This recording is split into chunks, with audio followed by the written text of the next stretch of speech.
Have you ever traveled through time? We do it every day. Asgardia is a country with a population of more than 1 million people from more than 200 countries on Earth.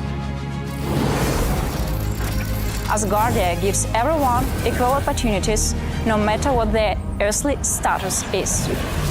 It is possible to create and live in the future right now. Are you ready? Forward progress is the solution to the entire human race. Our mission is to bridge new horizons. In Asgardia, there is no limit to the universal development in the fields of technology, finance, and arts. Asgardia is a new space and digital economy which creates opportunities for the global economy. We deliver innovations. Do you want to get on board with us?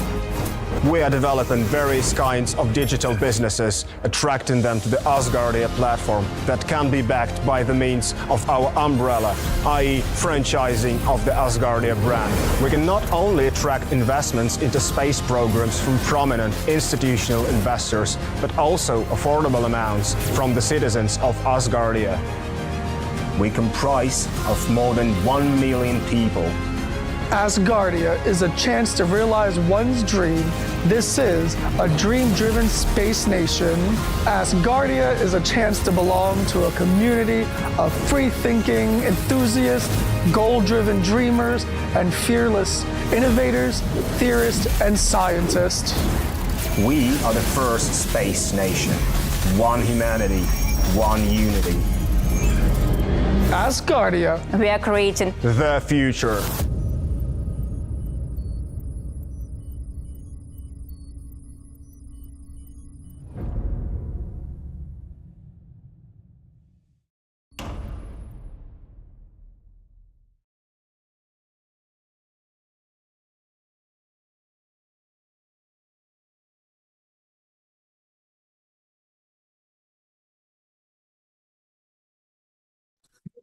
Hello. Greetings. Let's start in 2 minutes.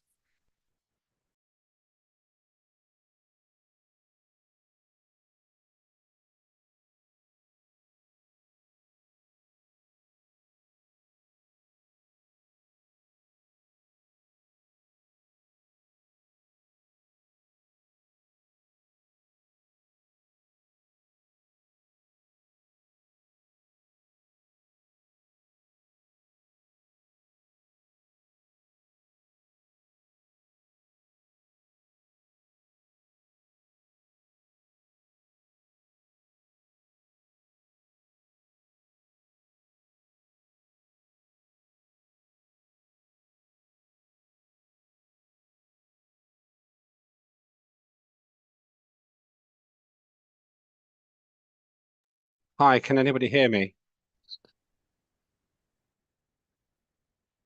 Great, good. All right, we'll start in 1 minute. Absolutely. Sure. In my never-ending search for perfect sound, I have yet another headset arrangement now. So, yeah.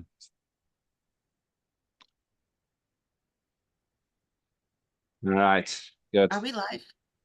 Yes, we are. Okay. Thank you. Bask in the fame. All right, let's start. Welcome, everybody, to Asgardia and the Asgardia Parliament's Asgardian Legislative Forum, the ALF. These events are essentially our opportunity to have a pre-meeting before we have the digital sitting. Now, the digital sitting will be next weekend. And in this meeting, we will primarily talk about the legislation which is coming up. And that is presented by the individuals concerned. I'll go through the agenda in just a minute, just to explain those who are not familiar with how we do this. I think everybody does know, but there are no votes. It's a totally free opportunity for everybody to say what they wish. There's no censorship. People are just polite, I think, and that's nice. It's really good that people are that reasonable and sensible, that we don't need to have any kind of censorship. And we have a maximum period of time from 1300 UTC, which is now, till 1700 UTC. I always try to give an estimate for how long the meeting will be. I think today the meeting will be about 2 hours. It might be a little bit longer, might be a little bit shorter, but whatever length of time we need, we'll have, and then we'll get the job done. So the objective really is that everybody has their say, but we don't get extra points for being extra long. So whatever length of time we need, that's what we'll have. If it goes beyond 2 hours, then I'll have a break at 4 o'clock. So I thought that's 3 o'clock. That's 1500 UTC, but we might be finished by then. Also, to say that I'm very grateful to John Fine, who runs the LMRG, that's Legislative Merit Review Group. It's made a huge, huge difference to our effectiveness. Just two other quick comments to colleagues. Remember that next week we do have the digital sitting, and at that we'll be discussing a number of other things as well. But today we're only looking at legislation. Some of the legislation hasn't really even changed very much since the last time. I'm also aware that John is on a tight timeline today. So John, I know you got to go, but I think we'll be finished before you need to go. How long do you have, John, before you have to leave? Because you've got quite a lot to do in the meeting. Actually, in a weird set of circumstances, that engagement got canceled. So. Oh, okay, good. Well, not to worry, no worries. But it shows that I care.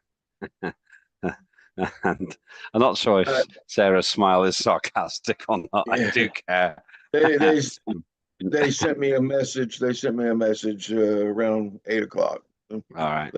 It got canceled. Okay. So. All right. Well, that's good. I think we'll still probably be about 2 hours. We have 1, 2, 3, 4, 5, 6 pieces of legislation, but there hasn't been very much change. So we'll keep the order as it is. Right, now moving on to the agenda. We have Asgardia Opportunities Act first reading to discuss, and that is John Fine on behalf of Alexander Melnikov. Then the Asgardia Digital Content Authorization Act first reading, once again represented by John on the basis of Alexander Melnikov. Then we got the Asgardia Prime Directive Act, second reading, and that's further Enan. Then Asgardia Tax Act, that's Sarah Clark, followed by the Competition and Fair Trade Act with John Fine, and finally the Asgardia Contract Act, Ria Dell. 3 of these are third readings: the Tax Act, Fair Trade Act, and Contract Act. There may be some minor changes, of course, as we go through, but between now and the actual debate, but we'll see. Okay, and as I say, we'll take a break at 1500 UTC if we need to, but we could be finished by then. We don't get extra points for being extra long. Great, so let's start. First of all, with a new piece of legislation, the Asgardia Opportunities Act first reading. Over to John Fine, who is representing Alexander Melnikov very kindly. John, you do like to keep yourself busy. You don't get paid any more for this, you know. Yeah, well, okay. Yes, and it is an honor to present to you the Opportunities Act that was sponsored by Alexander Melnikov, and I have a presentation. Let's find the right one here. Okay. Share screen.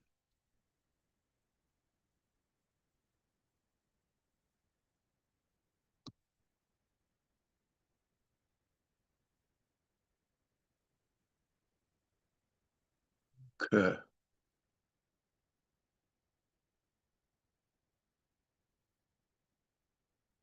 We can see it. It is not full screen though.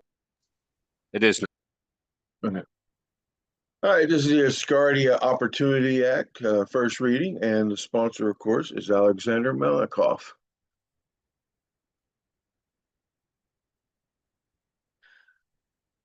This act establishes a digital employment platform for civil servant opportunities in Asgardia. The platform will collect data to formulate economic strategies aimed at attracting and retaining residents, enhancing Asgardia's brand, and supporting business opportunities. The objectives include generating new income, creating jobs, fostering patriotism, and strengthening the economy and solar currency.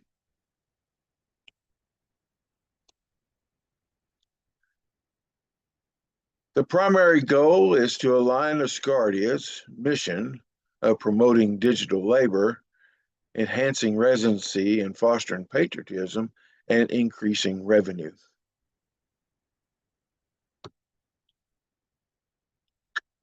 Core principles.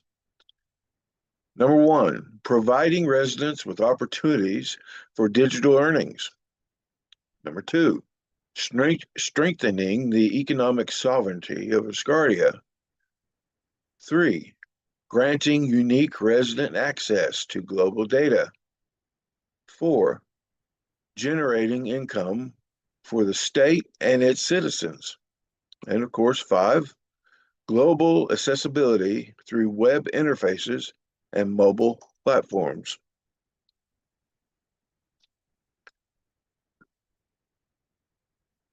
It will have the following articles. Article 1, purpose. Article 2, definitions. Article 3, platform functionality. Article 4, management and development. Article 5, considerations. Article 6, data security and privacy. Article 7, feedback and improvement mechanisms.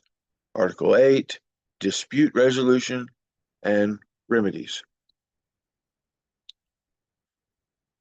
In the summary of the articles, give you a summary of what they're going to, what you'll be seeing ahead in future legislation. The platform functionality, residents can apply for various packages categorized into micro, meso, and macro tasks, receiving compensation in Solar, Asgardia's currency. Data security measures, the Act includes provisions for data encryption and anonymization, access control, regular audits, and compliance with data protection laws to safeguard personal information. Management oversight, the Ministry of Trade and Commerce will manage the employment platform, ensuring proper funding and integration of information across Asgardia systems.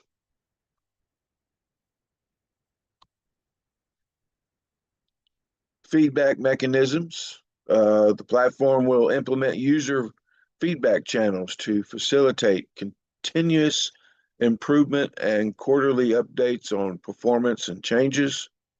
And of course, dispute resolution. The Act provides for alternative dispute resolution methods and outlines procedures for resolving disputes through mediation and the Asgardia judiciary. John, I notice you have a picture of Linda Luce there. I hope you're not suggesting she creates disputes. No, the pictures on the side are actually in honor of past physical sessions that we've had. And so I had one of those moments I thought I would display some pictures of those past experiences to drum up some wonderful memories that we had. Yeah, it's a great picture of Linda. She is our parliamentary coordinator, if you don't know, and she's with us today. Yep, it is a great picture. I was lucky to catch that picture.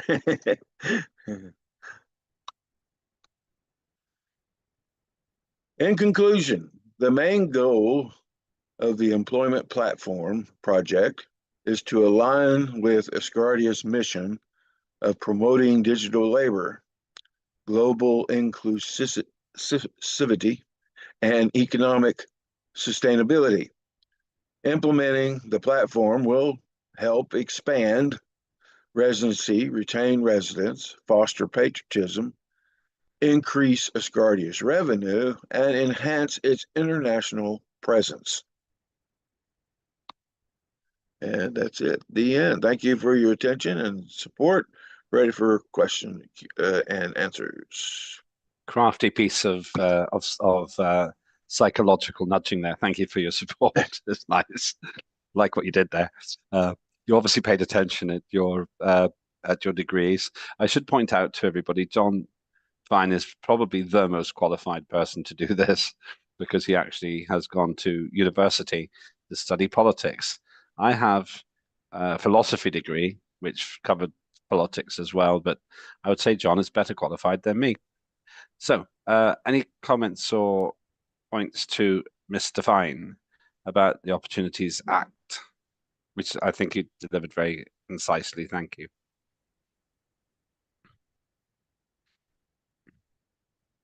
Quick one, John. In terms of measurables, when I met the head of nation, he's very, very keen, very, very eager that we get to making serious turnover, making money, basically. Is there a way you can conceive of this actually contributing to that ambition? Absolutely. Well, anytime that you create employment opportunities, you create it. You're creating that cycle, so everything benefits from it. You know, it's like they say that the ankle bone's connected to the thigh bone, stuff like that. Don't start singing. It's all connected. It's all connected. So this is a good way to do that, and because it gets people active and gets them in the right mindset, and then that brings on other opportunities. That's why the name of this act is just really great, the Opportunities Act, because it's just opportunity after opportunity after opportunity. But you have to get that ball rolling, right? Somebody has to put a foot forward, and then the next person. So it's not something that creates itself. It has to be created by those who engage with it. So, but once that ball gets started, it really, there is a lot of opportunity behind it. Yes, so I agree. Go ahead. I was going to say I'm very excited by this. I really want us to start bringing millions in. I want us to become wealthy because we're in Asgardia. Let's remember, Dr. Asher Bailey is a case study in successful entrepreneurship, and I think that we're nearly there. We've nearly have enough legislation now to run the entire business section. Sarah, who's going to speak next, will be talking about the Asgardia Tax Act, which resolves another issue, which we'll talk about later. So good work. Obviously, if Alexander wants to add anything, he's with us and he can do so. Sarah, you're next.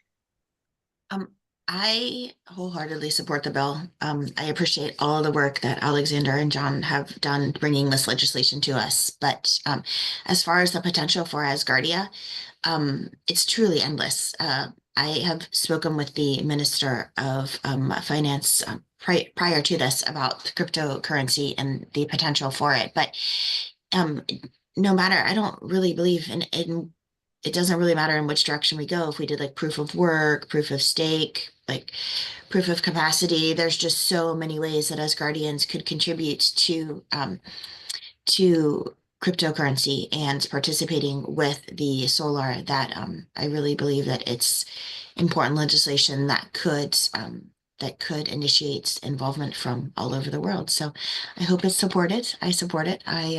And again, thanks to Alexander and John for bringing it to us. I second that motion very much. Anything else from anybody else? As I say, we don't win extra points for spending our whole day together, much as it's very pleasant. We'll have 3 days next weekend together as well. Alexander, thank you so much for this. And John, thank you for presenting it. Let's move on to the next one. Same situation. Now we're talking about the Asgardia Digital Content Authorization Act, first reading. One advantage, of course, is that since John is involved, this will mean things happen quickly and effectively in the LMRG, the Legislative Merit Review Group. I'm really impressed with the speed at which legislation now gets developed and the quality of it as well.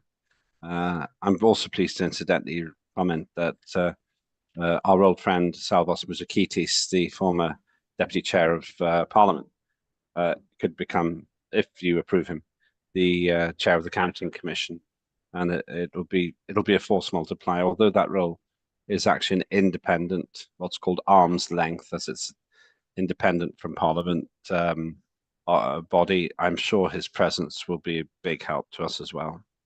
John, let's carry on. Your next item then is the Asgardia Digital Content Authorization Act. First reading, once again on behalf of Alexander. Over to you. Okay, thank you. And again, it's an honor to present this for Alexander. And this act here is just a necessary step to the other act. They both are related to each other. So one's the bigger piece and the other is a smaller piece of the same puzzle. So let's see here. We go share screen again.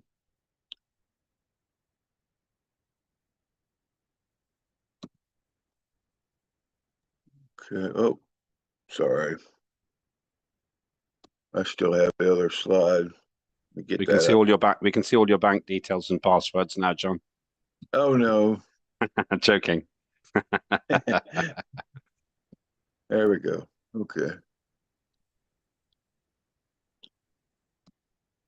For those just joining us, this is the Asgardia Legislative Forum, where we discuss next week's digital sitting. Over to you, John.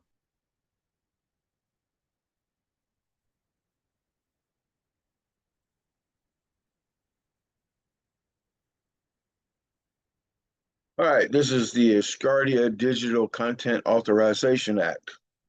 And again, the sponsor of this act is, you can say it was Alexander Melnikov. He is the dream child of both of these pieces of legislation. And I will tell you, when he first posted the legislation, I got excited because I read it and I was like, yeah, okay, I like this legislation. And it was really a lot of fun developing it with him too as well. And again, in the picture side, we're gonna the person in this picture is the person that Chair Lambert just got through talking about, Salvos. He's the one with the hand on over his mouth there. I can't remember who the other guy is there, but again, there will be some pictures of past experiences that we had at physical sessions on the side. So just enjoy the pictures. I was having one of the moments where I just wanted to reminisce, and so enjoy the pictures. This is quite nostalgic, John, I have to say. Having attended every one of the events that you've so far represented, I have to say, it's extraordinary, to use the phrase, the good old days. Yeah. There we go. It's like being in 1776 in America. Yeah.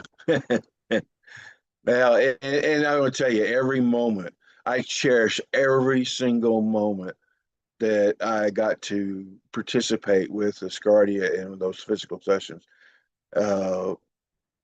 It never disappointed.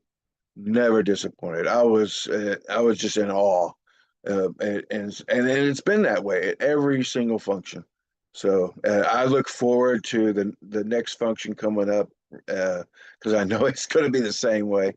So yeah, I really enjoy our physical sessions. This act aims to stimulate the activity of Asgardia's residents in creating and promoting digital content that aligns with the goals, philosophy, and projects of Asgardia. The goal of the program is to increase residency, retention, and patriotism. The national currency solar will be used as a means of motivation and compensation.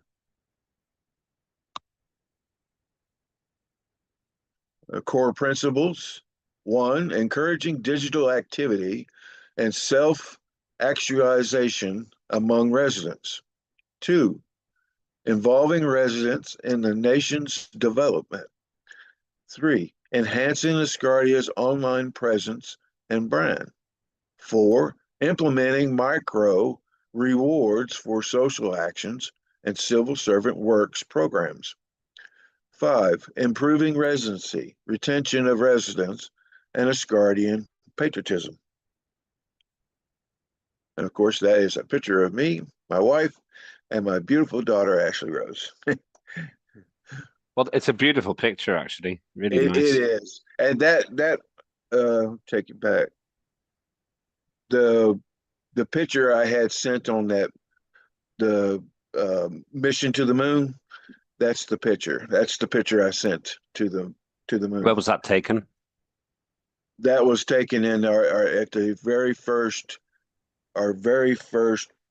Parliament session. 2018. Yeah. In Austria, in Vienna. Yeah, and that big palace that we were in. Yeah. I can't remember the name of the palace, but it was that big. It was Hof, something Hof. Yeah. You know what? I know I'm distracting you. Hofburg. It's Hofburg. That's okay. You're good to host, Chair. It's just because I'm very very touched by your reminiscences. This fine gentleman right here is the Minister of Trade and Commerce, Ben Dell. And I'm not sure who that's next to him. It is Ben Dell. Yeah. I was looking at the guy next to him. I was trying to figure out who he was. And just on one of Ben's shoulder, you can see another minister right there, the Minister of what's it? Information and Technology. Yeah. Dennis Shoemaker. Dennis Shoemaker. Yeah. He, believe it or not, me and him had some really heated debates at the very first Parliament and at the very beginning, because I felt like he was competing against me. And so I was always debating him. And anybody that remembers those days, remember our debates got quite heated. Dennis stood against me for chair of Parliament, actually. Yeah, he did run. Oh, yeah. Our articles, the articles of this is purpose, definitions, Article 2, definition, Article 3, overview, Article 4, program implementation, Article 5, program feedback, Article 6, program tracking, Article 7, effective date, Article 8, dispute resolution and remedies, and of course, Article 9, conclusion. I think that changed. Yeah, I think I took that off. Anyway, I just didn't change my slide. Summary of articles. The purpose of the act establishes a national program to reward Asgardians for creating promotional content aligned with Asgardia's brand. The core principles focus on encouraging digital activity, enhancing online presence, and improving residency and patriotism among Asgardians. Program implementation involves clear objectives, guidelines, and incentives for Asgardians to produce quality promotional content supported by necessary tools and resources. And that picture there is the original ministers and the prime minister. Well, I think in that picture, everybody was original ministers in the first Parliament. And yeah, there they all are. Wow.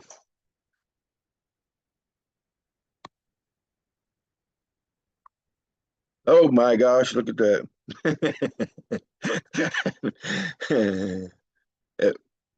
Y'all still hear me?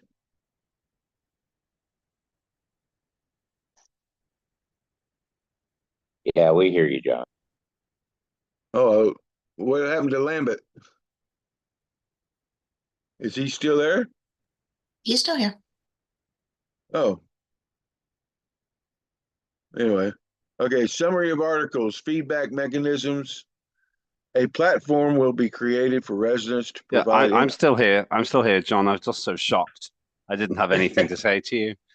I Where figured did, that. where did we take that picture? Was that in Estonia?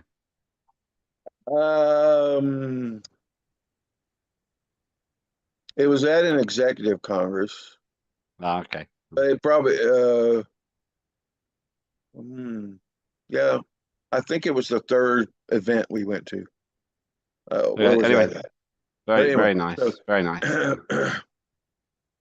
feedback mechanisms. A platform will be created for residents to provide input on the reward system, including regular surveys and transparent reporting of feedback outcomes. Tracking system. Software will be implemented to monitor the performance of shared content with regular program reviews to assess effectiveness and make necessary adjustments. Effective date and dispute resolution. Of course, the act takes effect immediately upon approval and outlines procedures for resolving disputes through alternative dispute resolution principles. And you can look in the future. You can look. You'll probably see alternative dispute resolution on almost every act that we pass, because that is basically the best way to resolve your disputes, rather than having a lengthy court case and a this and a that and all this other stuff.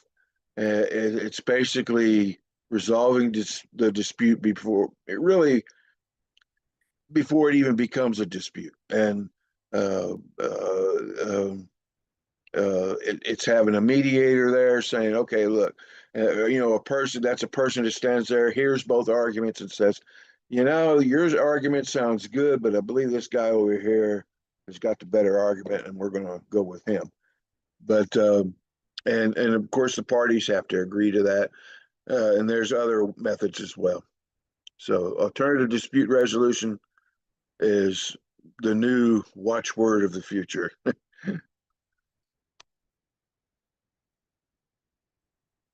In conclusion, the Asgardia Digital Content Authorization Act represents a significant step towards fostering a vibrant digital community within Asgardia by incentivizing the creation and promotion of digital content. This act aims to enhance national pride, increase residency and retention, and strengthen the online presence of Asgardia. The implementation of a reward system using the national currency, Solar, ensures that the residents are motivated and compensated for their contributions. The Act also emphasizes the importance of feedback and tracking mechanisms to continuously improve the program and ensure its effectiveness. With the immediate effect of this act, Asgardia is poised to create a dynamic and engaged digital micro-universe where every resident plays a crucial role in the nation's development and success. And that was my previous minister of Trade and Commerce. What was her name? Oh, I can't believe I forgot her name. Lambert, do you remember her name?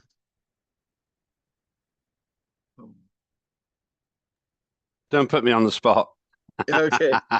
Oh, yeah. I can't believe I forgot it. I used to know it by heart. But anyway, she was a great person, and I really enjoyed my time with her.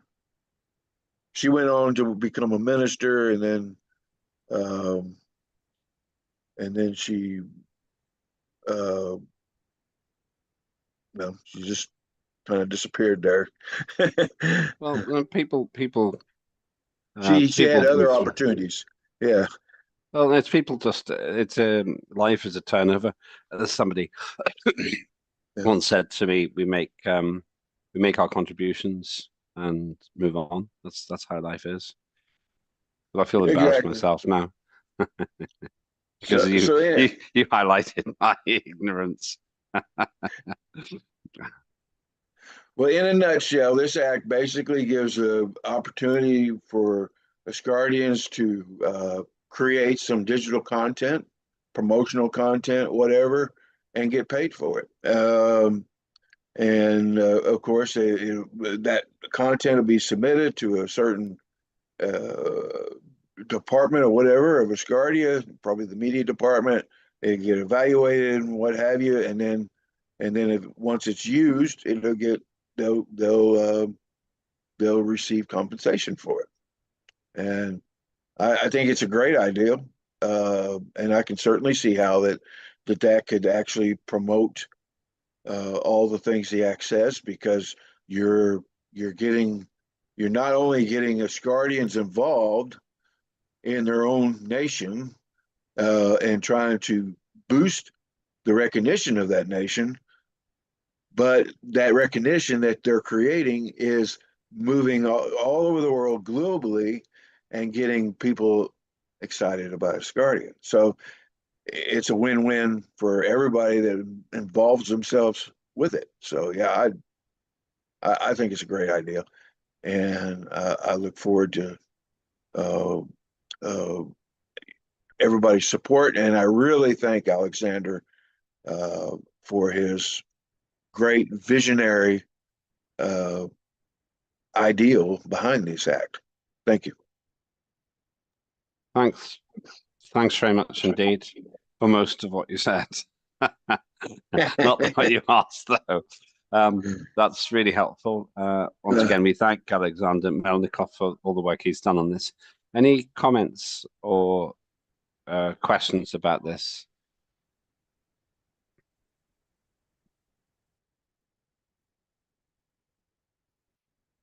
Yeah. And I'm just wondering if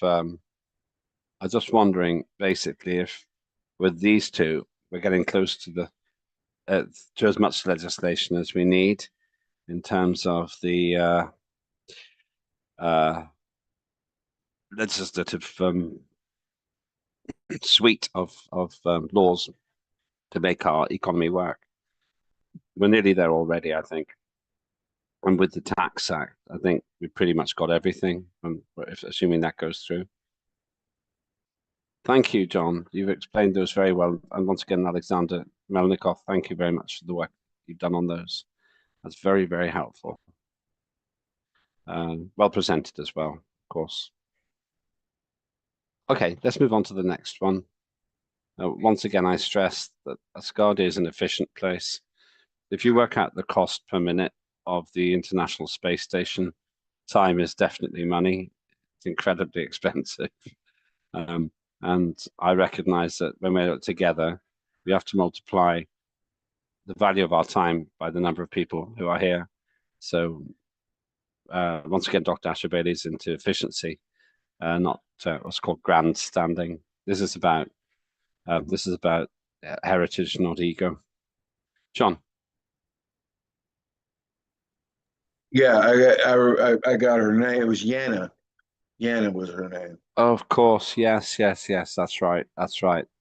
She was very, very likable person, actually, very intelligent, and made a huge contribution in the time she was with us. And she actually just moved on to doing other things in life. I actually owe a lot to her, because she is actually the chair that brought me over. At the time, I was with Information and Communication and some other committee, and she grabbed me from that committee and brought me into the Trade and Commerce as her deputy chair. And the reason why she did, because she said she was looking at this Slack, and she was looking at this person that was debating and all these debates, and this name kept popping up, and it was me. And she said you seem to be a big debater in here and all this. And she goes, I really like the way you debate too. And she said She told me, she said, I just had to have you. So she convinced me to come over to deputy chair, and then of course, then she got promoted to minister, and then we had an election in our committee for chairman, and I won the vote, and that's my and I went to the executive congress, and I believe that's where that picture got taken with you and me. So yeah, all right. But that's anyway. I'm going down memory lane here myself. Well, we can do now. One of the great things, and I think you and others have said this, is we're a family of fellow travelers, and that's how it will be in space. If you had 150 or 200 people in space, they would have to know each other. If you're going to the stars, you just have to get on. Jana Smeljansky, I think is her surname. I thank Rebecca for reminding me about that, Smeljansky. Yeah, and she did a great job. Thank you, Rebecca. You're a star, as I just said. Sarah. I just wanted to point out that the two other questions you guys had, the name of the castle, Bernard dropped it into our side conversation. It was Hofburg Castle. And then Mr. Shoemaker, I believe, was the Minister of Information and Communications. And still is. Yeah. Well done. If we ever go to, if we have a general knowledge quiz about Asgardia, I definitely want Sarah and John on my team. No, you want Rebecca on your team. Oh, Rebecca definitely has to be on the team. That would be Rebecca. I have to say that when I'm doing this, it may look like I'm just watching you, but in reality, I've got back channels to the team, and it's thanks to Rebecca that I can share Jana's surname. It's really actually a delight. I love doing these because this is how politics should always be. This is how it isn't on Earth. But here, this is how it will be in space. We can create such a great process, and an efficient one too, as John has shown. And thank you for that, Sarah. And we're only 2 acts away from your moment in the spotlight now. Thank you. Let's move on then. The next one, yeah, I'm sure we'll be finished within the next 80 minutes, I think. The next one is the Asgardia Prime Directive Act, second reading. I don't believe very much has changed on this since the first reading. So on behalf of, Ferda is here. Over to you, Ferda. Before you start, then John. Yeah, I wanted to share an intro video to Berta's Act, if that's okay. Oh, yes. Yeah, thank you. Thanks for reminding me. Okay, so basically what's going to happen is John's going to play a video, and then we'll go over to Ferda. For those who don't understand what this is, it is the first serious piece of legislation by any nation on Earth about how we manage and interface with an extraterrestrial life form. Nobody else has done this. This is the world first. And therefore, of course, we're limited because we're making certain assumptions, but it's very exciting and it's very newsworthy. So over to John, and after that, it's Ferda. Now, I hope this works. Bear with me here. So, hold on, I got to get out of that screen. I keep forgetting that.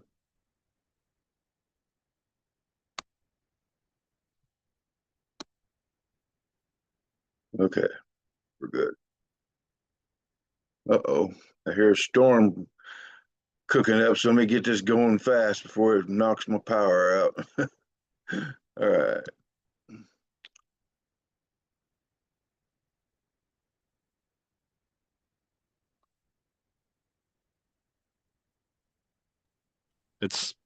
There we are, full screen, yeah.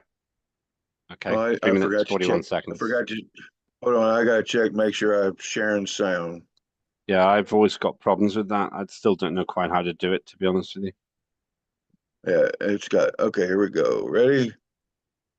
In honor of the Prime Directive Act, let us enter into a world of possibilities where humans... You're from outer space. No, I'm from Iowa. I only work in outer space.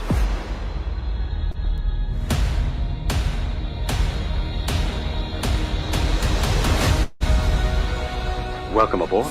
Ready to make some history? Let's punch it. Wow. Amidst the stars of our own galaxy, We have chosen the greatest adventure of all time. Warp 1, engage! You must surrender. I don't believe in a no-win scenario. Full power now, son! Not gonna make it, are we? You really have gone where no man's gone before. Actually, I tend to think of this ship as home. You're all astronauts on some kind of Star Trek. We've been through death and life together. What we leave behind is not as important as how we live. My friends, Live long. And prosper. And even if this future is unknown, what we do today could... first contact. We never know what we will face when we open the door on a new world. Thousands of solar systems are out there. The mission of the Enterprise is to seek out and contact alien life. We desperately want to know others and to be known. This is an opportunity to establish a destiny of your own. We get to reach for the stars. We get to reach for each other. Until one day it happens, we make first contact.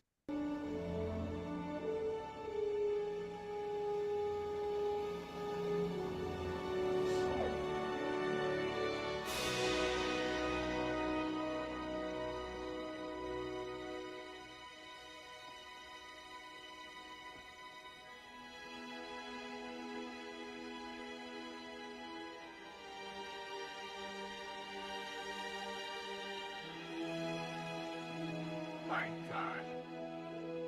They're really from another world. And they're going to want to meet the man that flew that warp ship.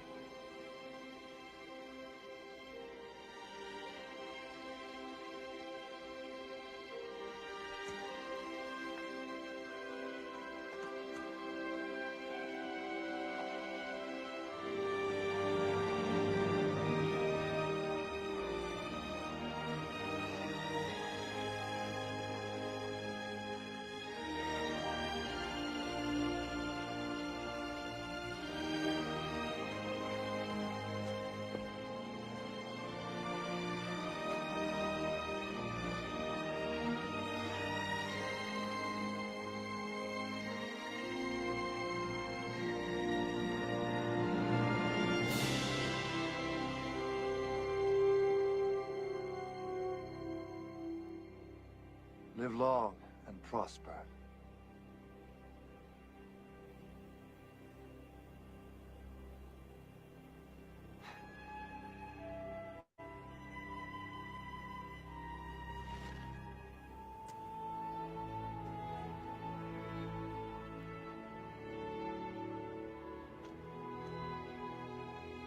Thanks. Thank you for supporting the Prime Directive Act. And that's it. Hope you all enjoyed that. Terrific. Absolutely terrific, John. Over to you. Me, right? Oh, yeah. Thank Absolutely. There's the one and only Ferda. you. Thank you. If I John, could choose that was one. amazing. If- Yes, thank you, Chair. They worked a lot about the second reading about Prime Directive Act, and their effort is enormous. And I like to share my screen to show the real deal and to see the people details about the Prime Directive Act, because John, LMIRG Group, and Carl and Foreign Affairs Committee worked a lot about this, and it is 11 pages. As always, we are getting in long pages. Core principles are non-interference, development protection, cultural preservation, scientific standards, and systematic classification, sustainable reciprocity, and proposals are on the list, definitions, and 11 more articles about the legal authorities to consider. Starts with the proposals. We have added like 7 pages, and all are in detail. not changing about the main structure, but giving a lot of details how to proceed about the act. So it's important, legally, of course, ready to go for the third reading, and there won't be a lot changes for the third reading. And again, I like to thank to John Fine and Carl Sampson for this effort they made. It's very useful for us for controlling the stages about the communication and actions about the extraterrestrials, and it will be amazing for us to vote for the second reading. There are lots of details that our colleagues asked in the procedure, like emergency response and ethics commission, and the life about extraterrestrials. I like to discuss it about a lot, but in the digital sitting also we will be explaining to people approximately the same thing, so I don't like to extend this presentation a lot.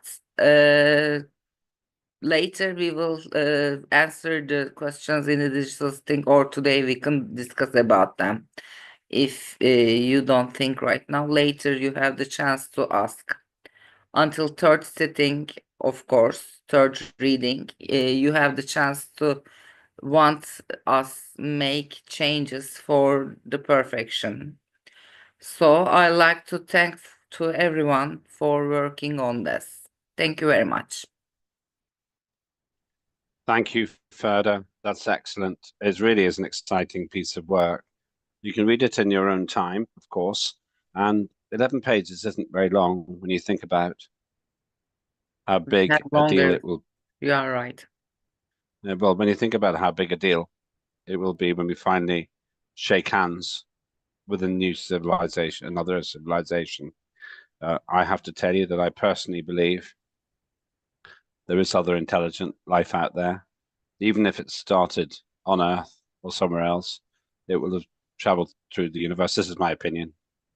And the fact is, we are doing our best to prepare for that time. I think one assumption we're making is that any civilization capable of contacting us is probably good because it has not destroyed itself. But this is guesswork. It's a beautifully put together document, and it has a lot of feedback and input. And I think that we really need to do more to absolutely promote this masterpiece and get the world talking about it. So, any comments from anybody?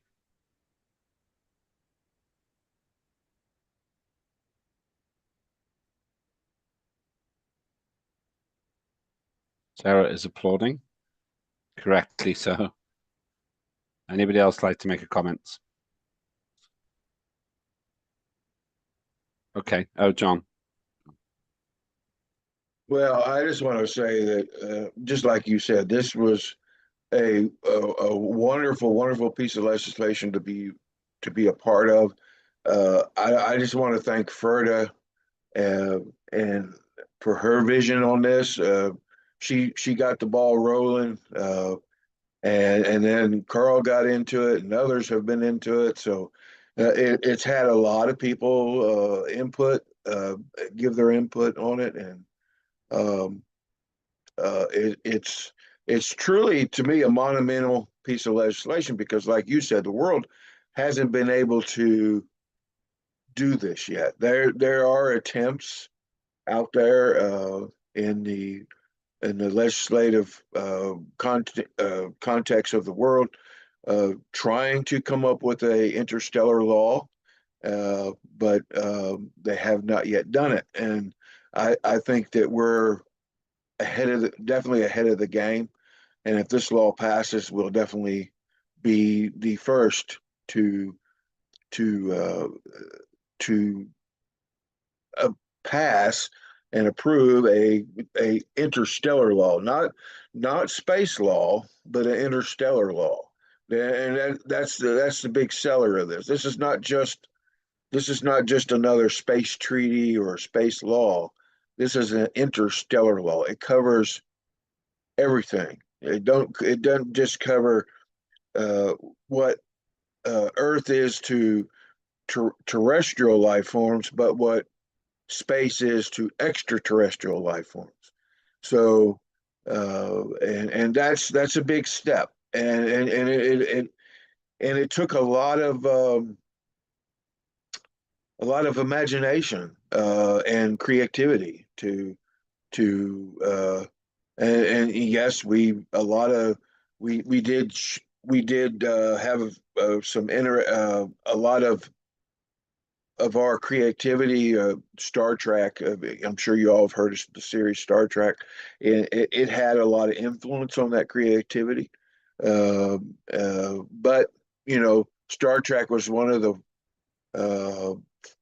few space programs out there that displayed their interstellar law more than any other space programs, and they presented that in their episodes. So and that, believe it or not, that law that they created on that for Star Trek was actually created from the International Space Law, and it was pulled from there and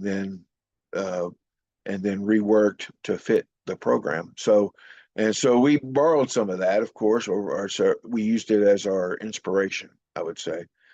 But yeah, it's been fun. It's been fun. It's been a lot of fun, and I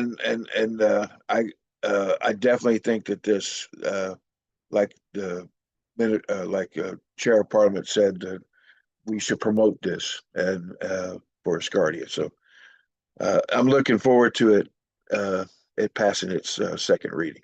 Thank you. Thank you, John, and thank you, Ferda. This is truly exciting. I've often said we are so involved in the detail, sometimes we forget the big picture. And the big picture is that we'll go in peace for all mankind, to quote a very famous commentary from Apollo. And I met the man who said that as well. And who knows what we will discover. I often think, though, once we meet another conscious extraterrestrial life form, a lot of the things we worry about on Earth will seem tiny, because we will spend 100 years working out our place in the universe. So, before I start making artistic poetry about it, let's stay on Earth for the next item, and that's the Asgardia Tax Act. They say two things are certain: death and taxes.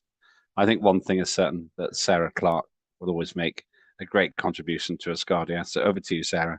Sarah also is the woman who led the preparations for the total solar eclipse event in Dallas in last year. She was so good that she even organized a cloudy sky to clear for the 4.5 minutes of the eclipse. That was pretty impressive. I think that if Sarah wasn't working in Asgardia, she'd be running her own church. So over to you, Sarah. Well, first of all, I cannot take full credit for that. I think Teresa Jones may have been the secret sauce to the success of our event. She is amazing. So I think it was she who parted the clouds, but we'll take the win. Teresa was absolutely fantastic as well. And I've seen 2 solar eclipses in my life. The first one was very short, and it was in the United Kingdom. I won't be alive for the next one in the UK. I think it's 2086. But it was worth every second of my journey to Dallas to observe that solar eclipse with fellow Asgardians. And credit to all colleagues who were there as well. And to the line of people, including Carolyn Lockhart, who's represented here today, for doing a really successful job of it. Okay, anyway, aside from the reminiscences, back to you, Sarah.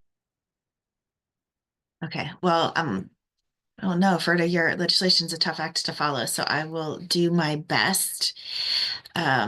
This is we are preparing for the third reading of the Asgardian Tax Acts. I would like to just highlight the additions or the edits that have been made. I would also like to thank all of the members of the LMRG, John Fine, the Minister of Justice, who really just was amazing with the feedback that he gave us so that we could make this legislation great. And then, of course, Mr. Alexander Rizzi, who was the gentleman who really inspired this piece of legislation. So I wanted to make sure to thank everyone. Let me share my screen.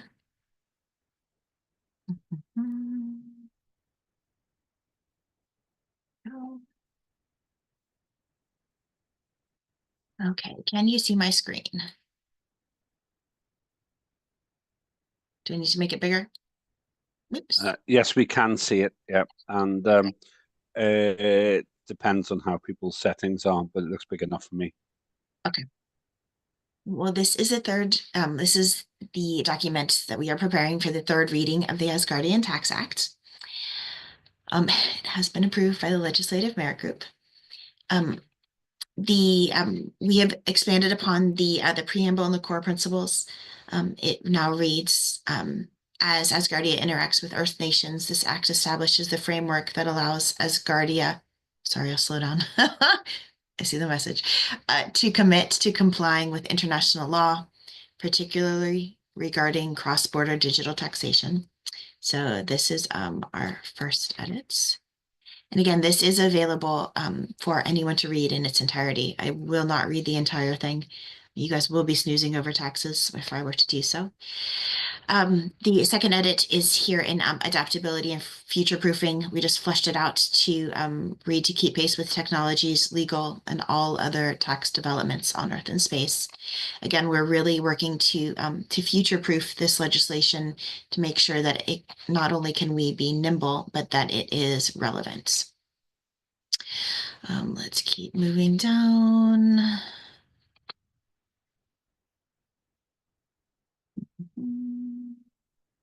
Okay, to digital nomads. We've just fleshed out this definition just to make sure again that we were all encompassing. It now reads, refers to a category of mobile professionals who use digital technologies to perform their work remotely from various locations, whether domestically, internationally, or in extraterrestrial territories. Here we go. This is one we're looking at. Examples of such professions could include graphic designers, social media managers, consultants, bloggers, writers, marketing specialists, and translators. And some of our previous legislation just really kind of dovetails nicely with this. Our next edits are in innovations or a patent box. This is a regulatory framework pertaining to intellectual property that provides reduced taxes and other administrative asset rates to enterprises or prospective investors seeking collaboration within the economic sphere as Asgardia or the nations of Earth. Solar units. We have gone to great length to make sure this is all encompassing. And then also falls in line with terrestrial legislation and UN legislation. John Fine does a meticulous job of making sure that it encompasses all of the framework and the terms that it needs to, so that it doesn't comply with other international laws, but really just like stands on its own among terrestrial laws. So we fleshed out just the meaning and the support of the solar as our unit of currency.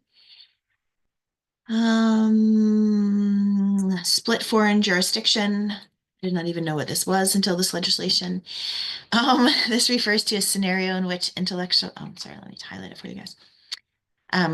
Refers to a scenario in which intellectual property or IP rights, such as patent or trademark, is registered and protected in multiple nations. The proprietor possesses distinct legal rights in each jurisdiction rather than a singular unified right of various territories. And again, this dovetails with previously approved Asgardian legislation.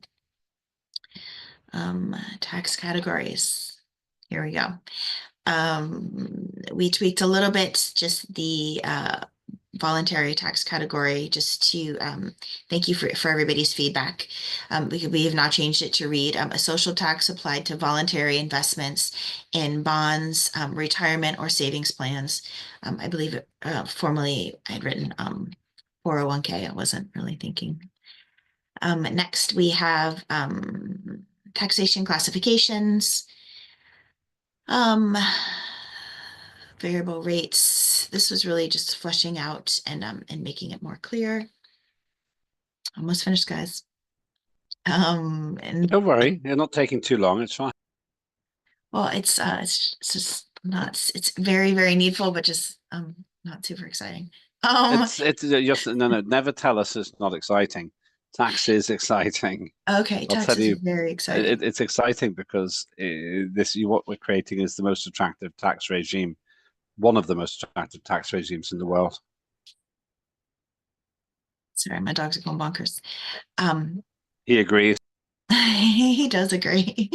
Okay, then we 314. We've added these two points. Sorry, wrong screen. Mechanisms for assessing compliance with voluntary tax contributions and reporting, and the management of public social investment programs that are subject to annual audits. We will learn more about that a little bit further down in the law. Let's see.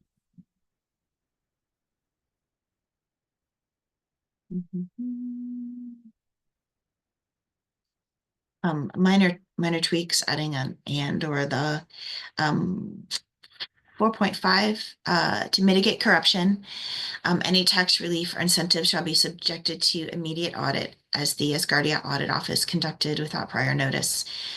There was concern with numerous AMPs about loopholes and people who would do nothing but search for loopholes. So we've tried to make sure that we could address those quickly. Financial transparency. Okay, financial transparency. We've made some additions here. Because transparency in any sort of legal system is obviously quite important. So the Minister of Finance of Asgardia is hereby encouraged and authorized to establish a tax reporting system, aimed at fostering trust in governmental operations through the provision of a publicly accessible portal or ledger.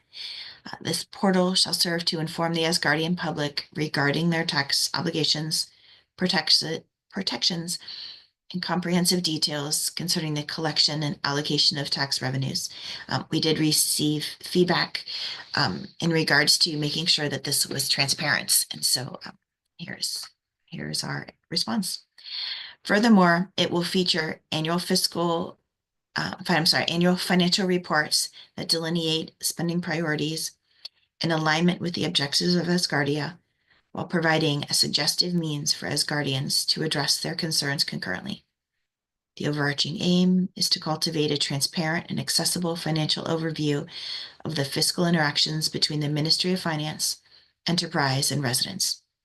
Additionally, this disclosure will be complemented by educational content, robust privacy measures, security safeguards, and adherence to all pertaining Asgardian legal instruments.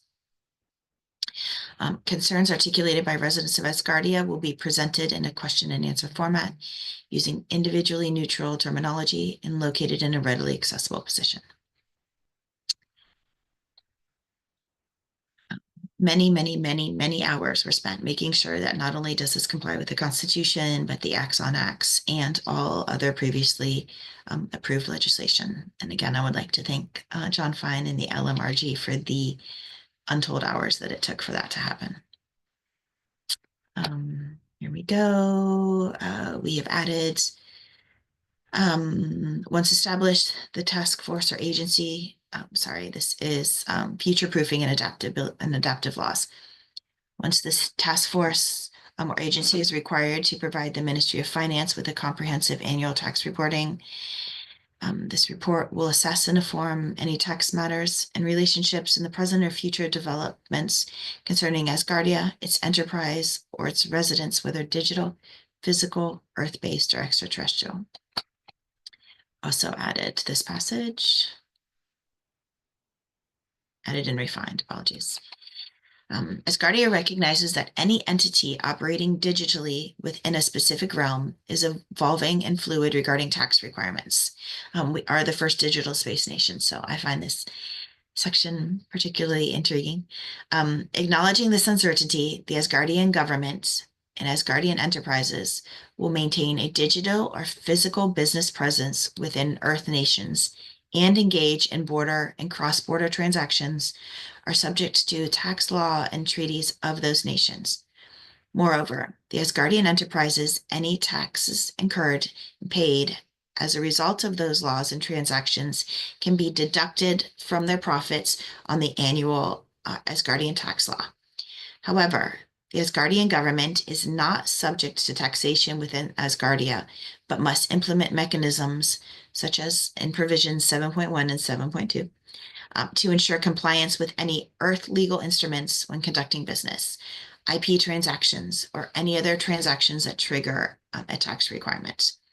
And we want to be very, very conscious that there is no double taxation. And we have also fleshed out and added these sections. I'll leave them up here for you guys to review. I know you don't want me to read them all. But the Asgardian finance minister is authorized to establish key performance indicators or KPIs to evaluate the effectiveness of the tax system annually. And the indicators are here as follows. Again, we really want to make sure that we can be nimble, we can be forward thinking, and that we are able to make sure that we stay relevant and in the times. Enforcements and penalties. Fleshed out a little bit here.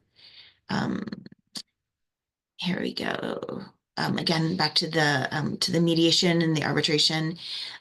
We do guarantee due process of law in accordance with the Asgardian law. Explain infringement protocols and includes methods for complaints, and allow periodic independent review from the Asgardian judiciary.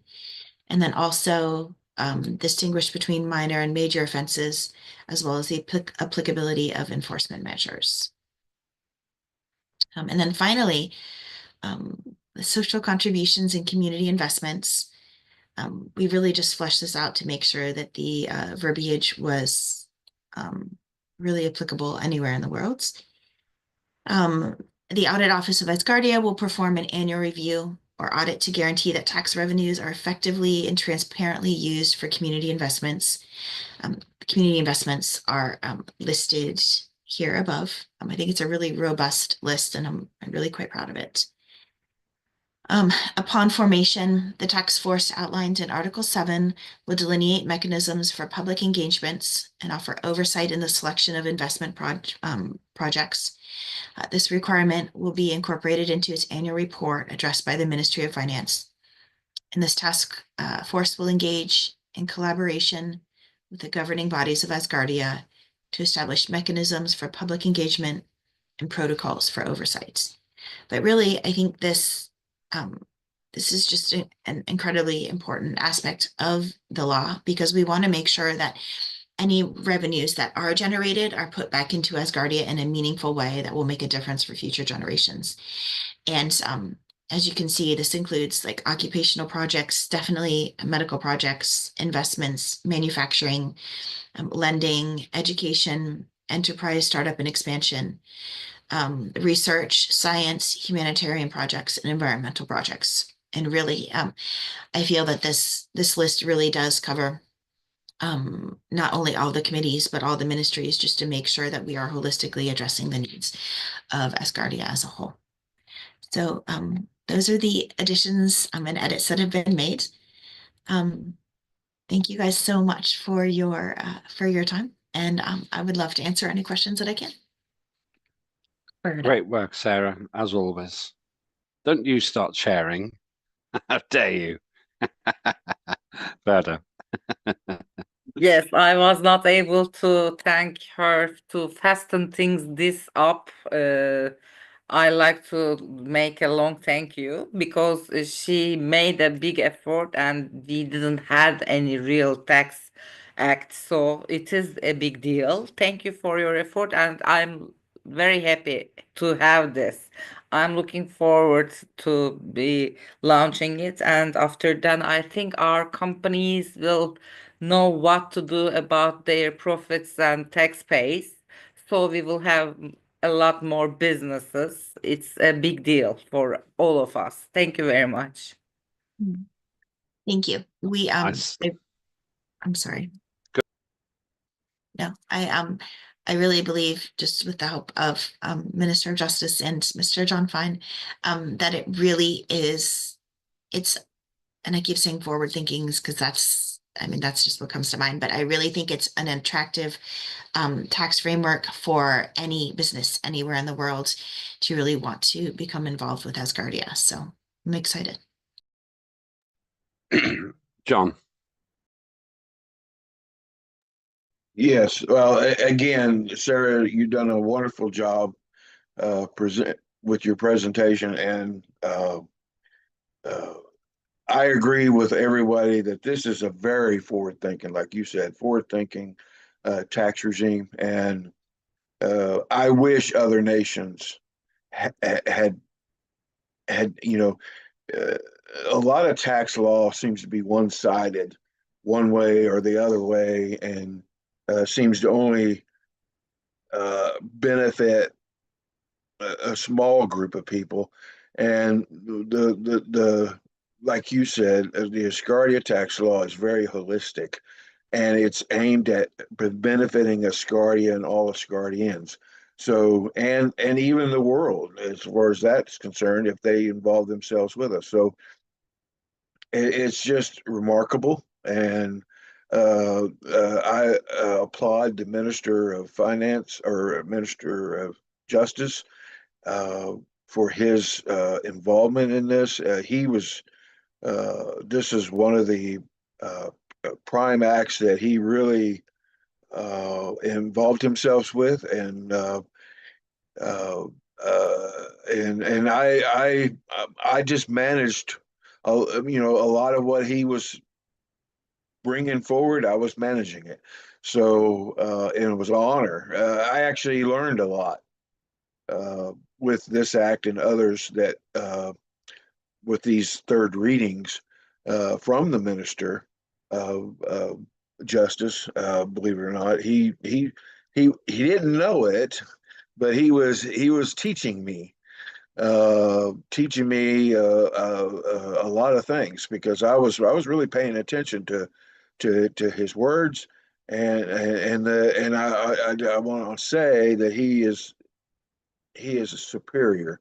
Asgardia is very lucky, very, very lucky to have the Minister of Justice, and I think that we're going to see that same thing, that same enthusiasm, that same commitment coming soon in the Foreign Affairs Ministry, because the Nigel Evans has been named as a candidate, and I don't think you'll find a finer person that knows the the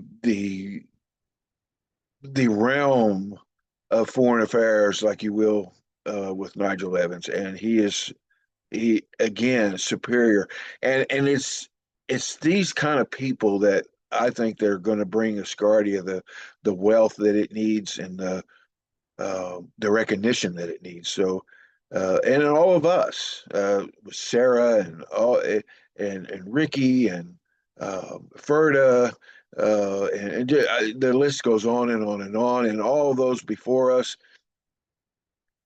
I just want to thank everybody for their commitment, and I definitely give this act my full support, and look forward to seeing it pass into law.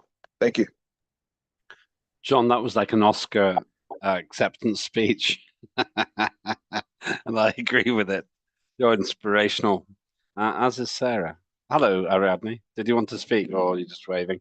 Ariadne, go. I'm not sure if you're waving or wanting to speak, but shows how observant I am. Just start talking, Ariadne, if you want. Yeah, go on, Ariadne. Yes, thank you. Thank you very much. Well, I'm illness. That's the reason because I'm late. But I'm Well, get here. well soon. We need you for well. that. We need you well for next week. Yes. All right. Thank you. I'm I'm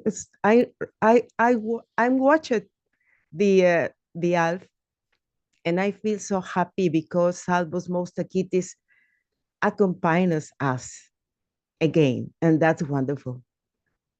That's the thing that I want to spread to you. Thank you, Ariadne. You don't look ill. I'm glad that you're here.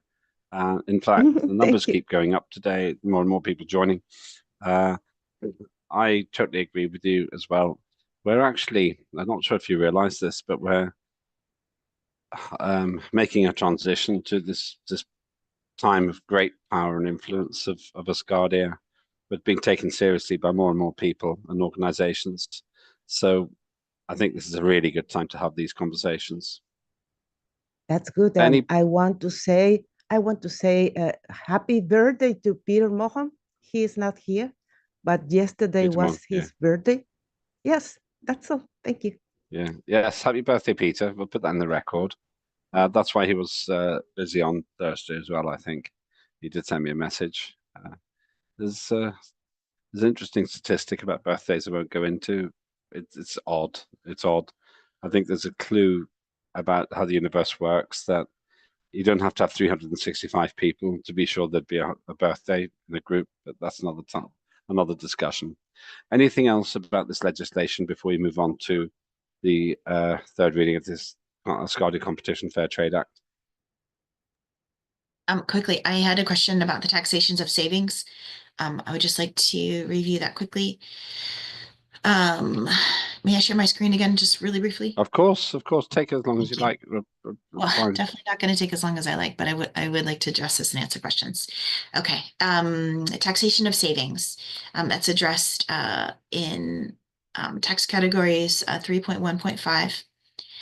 Voluntary taxation, a social tax applied to voluntary investments in bonds, retirements, or savings plans, stocks, insurance, education, business startups, and other investments areas the Asgardian government is authorized to make available.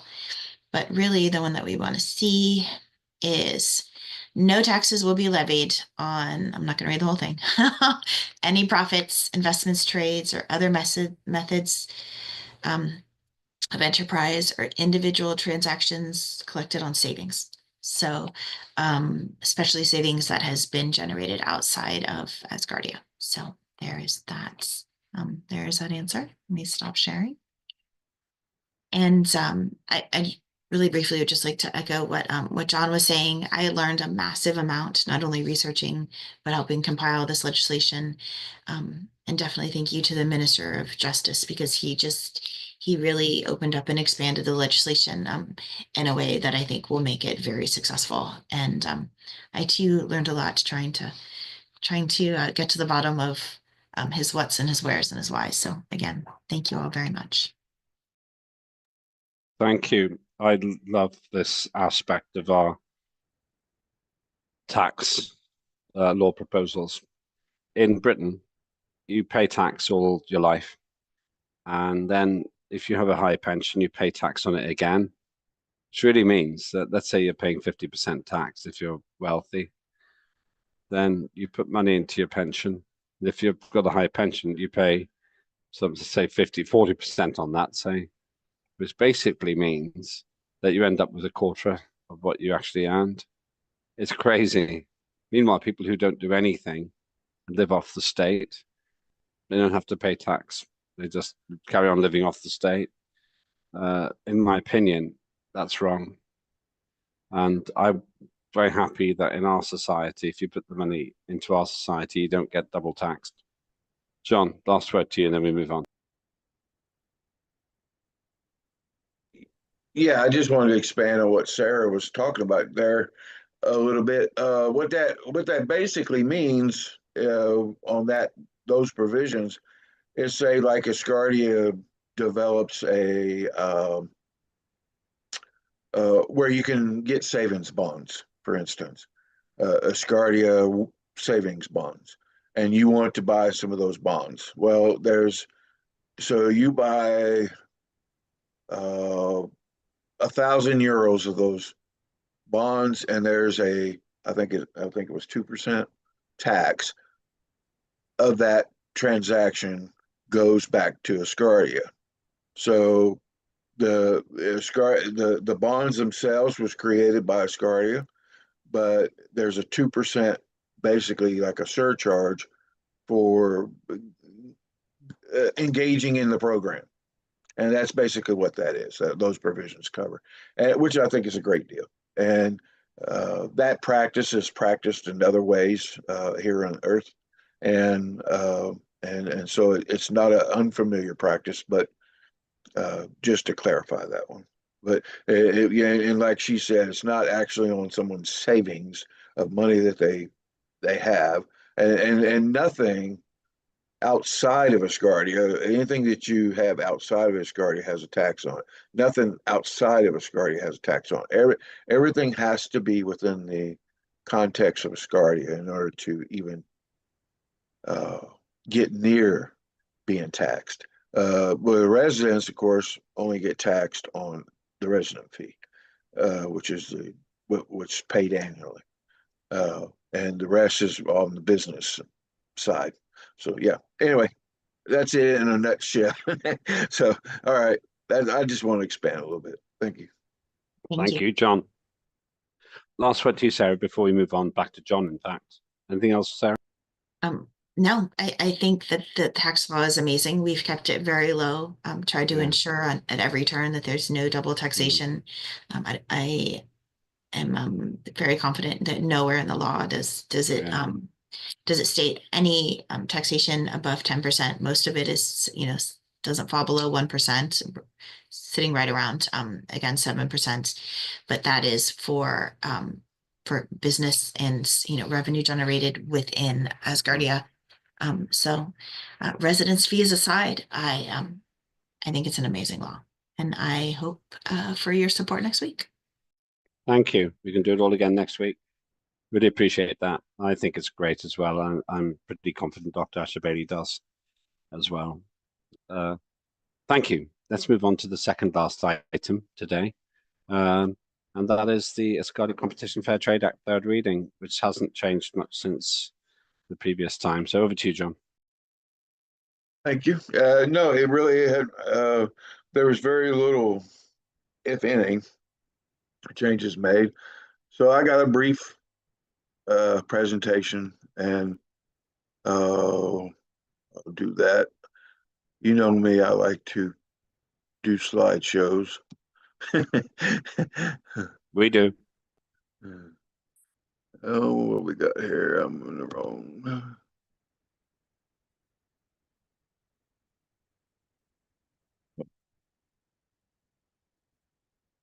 A lot of windows open there.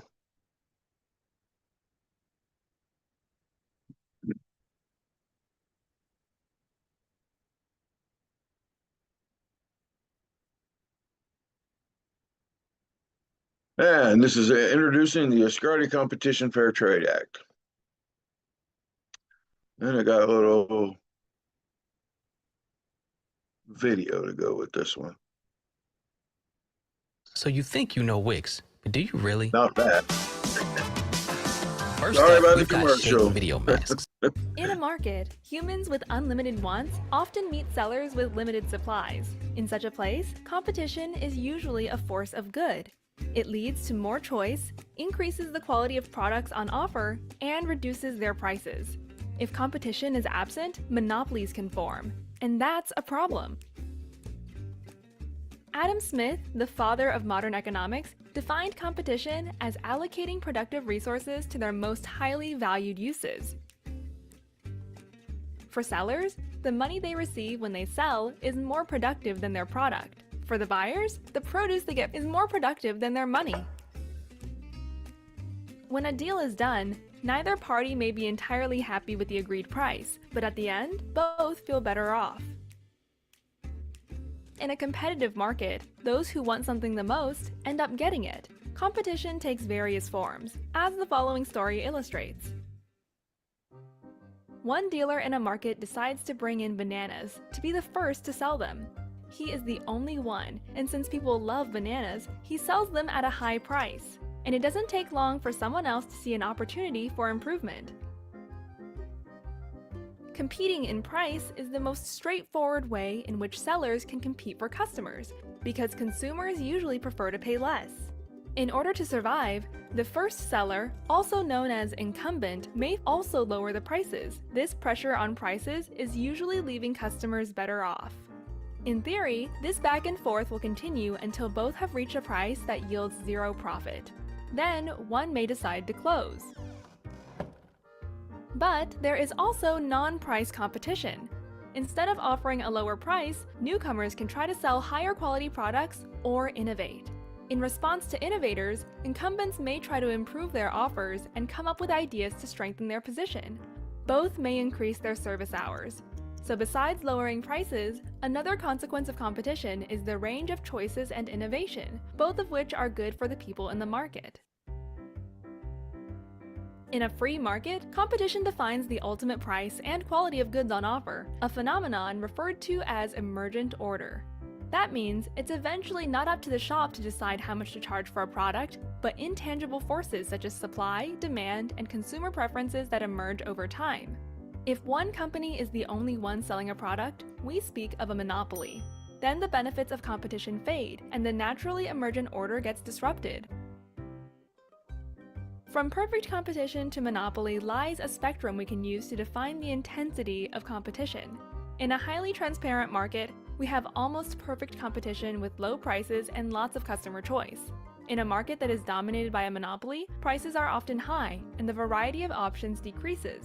If just a few companies share the market, we speak of oligopoly, which is also a problem as they often secretly fix prices. In a free and open market with high competition, we see innovative suppliers, happy customers, and an immersive variety of choice.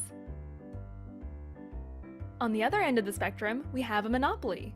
Suppliers have little bargaining power. The goods they sell are often inferior, customers pay higher prices and wait longer hours. In order for markets to function, governments need to break monopolies up, and consumers should support those that rival them. Only then will we see innovation, good products, low prices, happy customers, and markets that leave everyone better off. In summary, competition usually leads to lower prices, innovation, and higher living standards. Monopolies lead to higher prices, inferior products, and lower living standards. We should try to break up monopolies to support free market competition. To learn more about competition, tell us how you would compete. First, find a product or service available online or in your neighborhood with various. The core principles. The Act is built upon several core principles that guide its implementation. Sorry, I'm having a bad word day.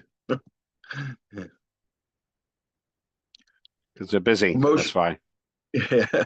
Promotion of fair trade. The Act seeks to ensure fair competition and prevent monopolistic practices globally. Alignment with international standards. It adheres to guidelines set by United Nations and the OECD, ensuring compliance with global best practices. Consumer welfare. The Act emphasizes the importance of consumer welfare as central objective in trade and commerce, Economic prosperity. It aims to create a competitive economic environment that aligns with the values enshrined in the Asgardia Constitution. Key articles. The Act consists of several key articles that outline its purpose and operational guidelines. purpose to safeguard fair competition and prevent unfair practices, particularly in mergers and acquisitions. Definitions, it provides clear definitions for terms such as abuse of dominance, algorithmic tactic collusion, and anti-competitive agreements. Obstructive agreements. The Act prohibits various agreements that hinder competition, such as price fixing and collusive tendering. Abusive market power. It outlines behaviors that constitute abuse of dominant market power and penalties for such actions. And the penalties for such actions. The regulatory framework, the Trade Investigative Authority, TIA, plays a crucial role in overseeing compliance with the Act. It is responsible for conducting investigations into potential violations of the Act, reviewing mergers and acquisitions to prevent excessive market power, collaborating with consumer protection bodies to enhance regulatory efficiency,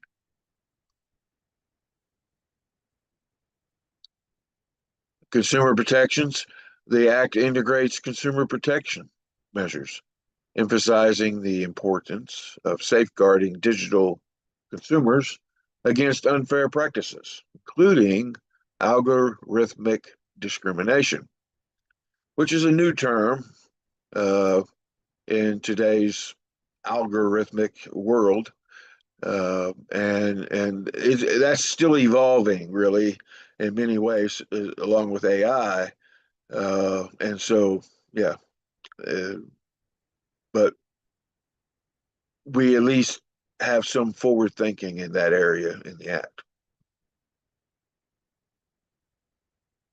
Sanctions and appeals. The Act outlines sanctions for violations, including fines and potential imprisonment for significant breaches globally. And that's, of course, with Earth nations, not Asgardia. Asgardia doesn't have any imprisonment, but our trade and commerce in Asgardia does not involve just Asgardians. It also involves Earth nations. And so if you're part of a deal with an Earth nation and you do something that violates their laws that could cause you to go to prison, then you are subject to those laws.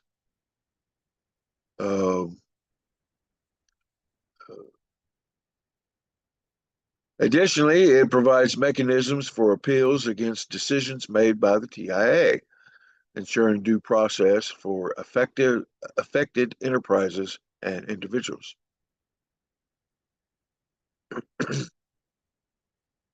Conclusion.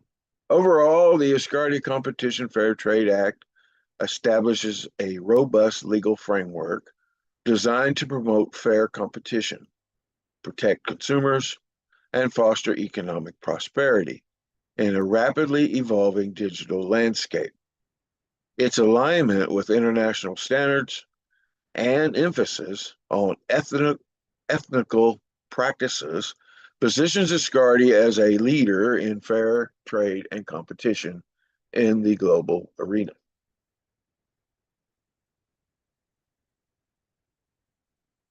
And then that's it. And I will say that this act sort of brings all the other acts that we've passed in trade and commerce together. And it works as the, I guess you could say, like a mediator of all those pieces of legislation, and keeps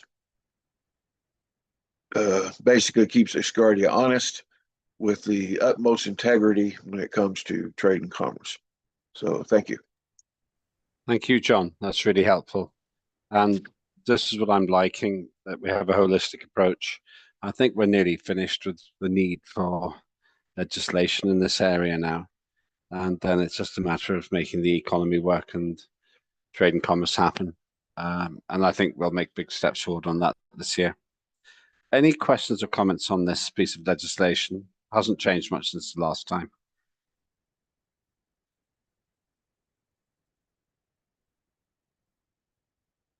Okay.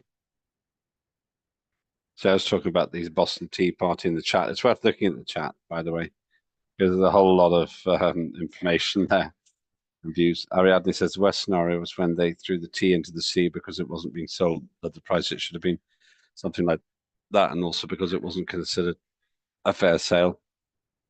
Well, I'd like to think that Asgardia will be the role model for competition and fair trade, and this act hopes to set the conditions for that. Of course, at the end of the day, it's mindset that makes things fair or not fair. An unreasonable person can be unreasonable in almost any circumstance. So I hope that really that our biggest guarantee of fairness is not legislation. Actually, it's us. It's us as individuals. Sorry about the noise in the background. Right. So, John, anything else you want to say before we move to the final act for today? No, I just want to say that I hope we have everybody's support on these pivotal pieces of legislation that are presented here today. These are most of these that have been presented today are priority laws that were envisioned by our HON at the very beginning in the first Parliament. And so especially when it comes to like the Tax Act, it's been a long time coming, and there's a lot of work that's gone in. It started with Alexander. I think it started a little bit before that, but a lot of work. Alexander put a lot of work into it, and Sarah picked up the yoke of that, and we finally got it to a third reading, and so I just ask everybody to please put your support behind these very important acts, and I thank you. Thank you for your time. And thank you for all the work you've done today, John. Thank you. Let's move on to the last item. It's very short, this final one. It's just a Asgardia Contract Act. I'm glad to say that I don't think there's been any significant change to that. So unless anybody wants to talk about that, we had the debate previously. There is actually a provision which means we can go straight from first to third reading, or maybe second to third reading without any debate. I've never done that because it's easier to always have 1, 2, 3, first reading, second reading, third reading. But what's frustrating is only when documents get held up, but it's not really frustrating. And the reason for that is because when legislation gets held up, we make it a lot better. As such, I think that the Contract Act is pretty much ready to go, and I won't make a pointless extra speech about it because it was debated the previous time. Riadel made a good contribution on that, and she'll be talking about it next week. So there's nothing really to debate today. But if nobody has any questions on that, then I shall move on to any other business. Excellent, thank you. We thank Riadel for the work she's done on that. Okay, let's move to any other business. I'll review what we've done today and then look ahead. Well, we had the opening with the announcements. Then we looked at the Asgardia Opportunities Act, first reading. That's Alexander Melnikov's legislation. After that, we debated the Asgardia Digital Content Authorization Act, again, Alexander Melnikov's work. And we thank John for representing Alexander on both of those items. Then we looked at the very interesting Asgardia Prime Directive Act, second reading. Further presented that. We had that fascinating video, which owed a lot to Star Trek, which was actually created by Gene Roddenberry, and it was based often on American foreign policy. Not many people know that, but it was based on American foreign policy in the space environment. That's where he got a lot of his inspiration. And talking further and hearing further, that was just fantastic and fascinating. I've actually been told by Rebecca there's an interesting piece of legislation. There's a piece of work which is called the Artemis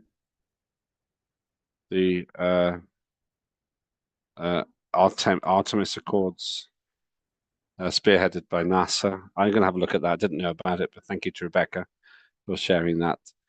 Nevertheless, we are the first nation which is actually putting this legislation together. I'll look at the Artemis Accords. There could be something we can do with them as well. Rebecca suggests maybe that's something that Asgardia can be involved in. And I think that may be a good idea. I need to have a look at what they are. Then we talked about the Asgardia Tax Act, which makes us very attractive for tax. I'll come to you in a minute, John. Very attractive in terms of tax, because the state needs some money, but it shouldn't disincentivize people from being entrepreneurs. The problem that some countries seem to face when they overtax the wealth makers, because then they leave the country and go somewhere else. I'd like to attract really big entrepreneurs into our system. Remember, cryptocurrency is in some ways the same type of thing. It's a whole new economy outside the old economies, which is why some people in the establishment don't like them. That's an interesting option as well. Then we looked at the Asgardia Competition Fair Trade Act, John Fine. Nice presentation. Not much has changed there since the second reading. And finally, the Asgardia Contract Act, but nothing has changed since the second reading. That brings us to the end of the debate on that. Let's go to John, and then I've got 2 points to make, and I think we close. John. Yes, well, I just wanted to say that we did have originally in the Prime Directive Act, we did have a provision in there that covered the Artemis Accords, and that provision got removed because it was believed that the Artemis Accords would be political dynamite for Asgardia, because when the Artemis Accords is, of course, it was generated by the United States. It's a Western scheme of certain, and there have been nations, but there's a lot of Eastern nations that don't support them, the Artemis Accord. So, it's like it would be a little political battle there. So we decided to remove that provision from the Prime Directive Act because of that, because we didn't want to take sides. So we stuck true to the United Nations, which is that encompasses almost all of the nations on planet, and just went with that, with everything that the United Nations currently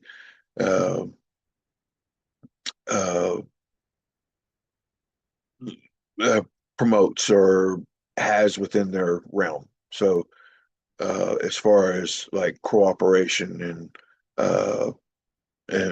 cooperative agreements and space treaties and such like that. Anyway, just wanted to throw that in there.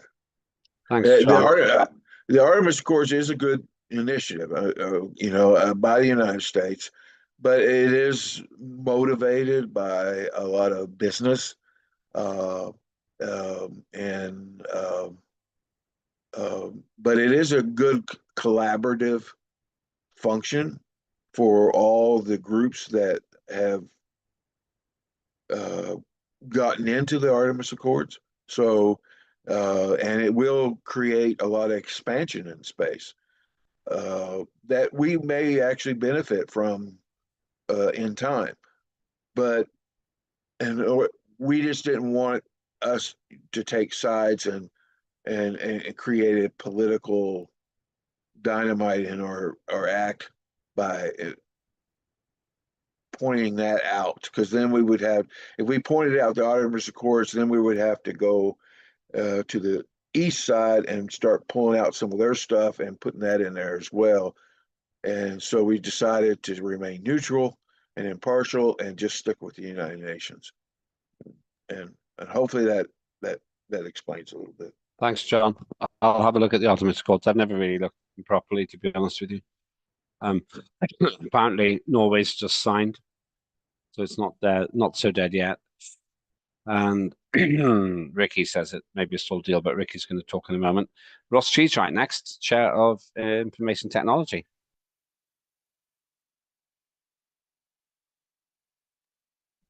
I think you're still on mute, Ross. Can't hear you, Ross. It'll just be a setting. Okay, we'll come back to you in a minute. Ricky, and then we'll come back to Ross. Ricky. Yeah, NASA's budget was cut by 24%, which really doesn't make a lot of sense since NASA's entire budget is only maybe a third of a percentage point. And so right now, from what I've been seeing, Artemis might be delayed or changed entirely as to who's actually going to be doing anything with it. So that's something to keep into consideration.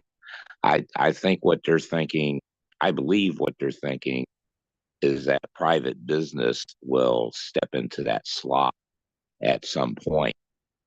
But with what's going on in other countries, which I won't name, they're going to put themselves, in my opinion, behind the 8 ball, which they've done before, and then they had to play catch up. But yeah, that's what I've seen going on here recently. Thanks. Thank you, Ricky. We won't go too far into Artemis today, but I will have a look at it. Ricky, are you? Sorry, John. Ross, are you? I'm not sure. Yes, I can hear. Yeah, we can hear you now. Yeah, that's good. Hi. Hi. So I'm not 100% sure if this will be the correct forum, so I'll just let you make a judgment on that.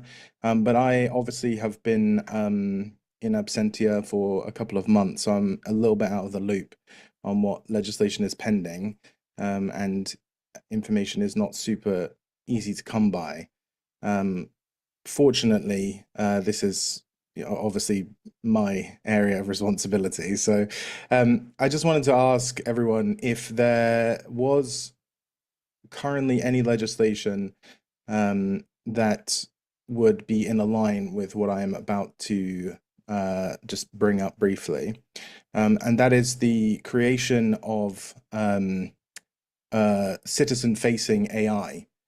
Which would have the responsibility of disseminating information about law, government policy, budgets, and announcements, so that, firstly, it's clear and easy to understand information.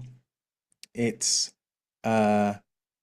accurate, so it's sort of working against misinformation.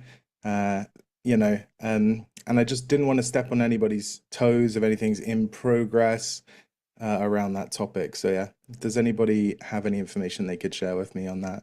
If not, then I will share this information in a more complete form at a later time. What I'd suggest, Ross, this is great. What I'd suggest is that sorry, I've just got to deal with my little my future space astronaut here. What I'd suggest is that we Ariadne always smiles when she sees little Maria, and she wants to go and play, but she's been very good all the way through this meeting. She can't hear you though. What I'd suggest we do is that we you send me a note, and I'll put that to everybody, all the parliamentarians, which is a great thing to do because you'll get feedback from all 150 or so parliamentarians, Ross. So shall we put something out to the entire parliamentary base? Would that be helpful, Ross? Can't hear you again. It would be good, yeah, because I don't want to obviously invest time in this if something is already in progress. No. And if somebody is already working on it, then I think, potentially some collaboration could be on the table now. So yeah. I think that'll be fine. So let's do that. This is a great thing to do. And by the way, to all colleagues, if you have something you'd like to share with the whole of Parliament, let me know and we'll put it out there. We're a good community where we help each other. So all you need to do is let me know, and then we'll put those questions out there. So action step, and maybe I can give you a call after the session, maybe, and then we'll have a chat. So we'll put something out on Ross's behalf to everybody. Everyone knows I think we're not communicating enough because we have this great story to tell and we're not telling people. Like inventing the mobile phone and not telling people you've invented it, really, no way. So I think it's great that Ross is much more active again. It's really great to see you here again. As you can see, things have evolved very quickly since you were last here. And we'll put something out. I'll give you a call after the meeting, about half an hour after the meeting. John, then Sarah. Well, I just wanted to tell Ricky that the budget hasn't been cut yet. It was for NASA. It was actually the skinny coming from the White House saying that they would take it by 24%, like you said, and but that hadn't been done. Congress still controls the purse, so Congress still has to approve that. And I don't think that's going to happen myself. I think that it's going to be something much better come out of it through Congress. I don't think they're going to go with what the president's suggesting. But it is a shame that if it does get cut, because it's already been cut like crazy in NASA. And I've already sent my letters of support to our Congress supporting not cutting the budget and actually adding to it for that. Anyway, on Ross's and also that accord, the Artemis Accords, like Ricky said, it has a commercial aspect to it, and which means that it's business related, and with private contractors and what have you. Well, I was going to talk to what Ross was saying. I believe you should take a really good look at the Content Authorization Act. I think that you could work if I'm getting what your little with your explanation there. It sounds like you want to create a way of discerning AI, Asgardia citizens discerning AI. No, I want to create a tool that will allow citizens to scrutinize the law, to be able to get accurate information about budgets and updates and responsibilities from the government. So it will be a tool to essentially help people interface with our legislation in a plain and understandable manner, rather than to determine if something was created with AI or something like that, for example.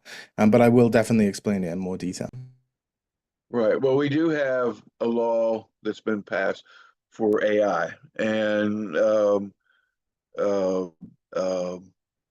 which I can remember which act because I wrote it or helped. And this is exactly one of the problems that what I'm proposing but anyway, would solve. I'll have to. Well, yeah, I can't remember everything that I go over, but I can get you that information. But the thing is AI, as long as it's kept with, as long as you maintain control over the AI content, it is authorized and legal. I don't have any problem with AI myself because AI is going to be with us whether we like it or not.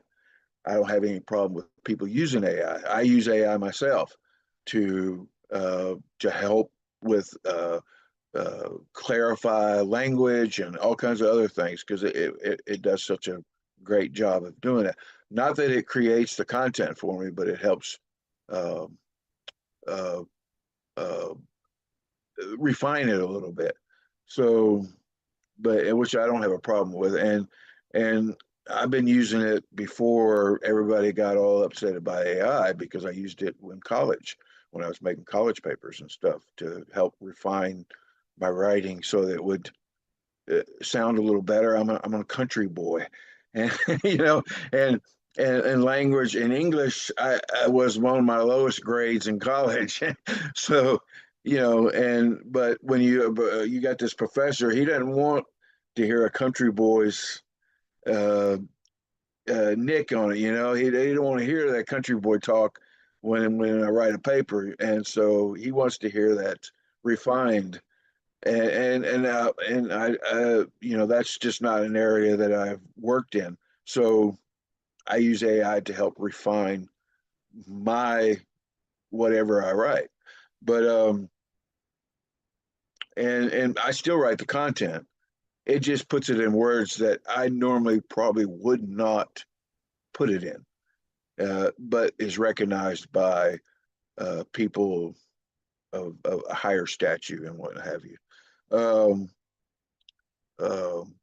but yeah, I think the Authorized Content Act, you could probably take your program and utilize it and put it into a package and actually make it a profit, or make it a way that Asgardians could profit from that. So look into that Content Act and I'll see have a how look into that, John. But yeah, specifically, this would be an AI that we train on our laws so that it right. is like a super lawyer to help citizens understand what their responsibilities and rights are, you know. And that process could actually be turned into something that Asgardians could actually get a little bit of solar from. Very possible. And, yeah, and that's why I say look at the Content Authorization Act, because I think you could actually work it into that realm, and then it could become a way that Asgardians could make a little solar and have it sent to their wallet.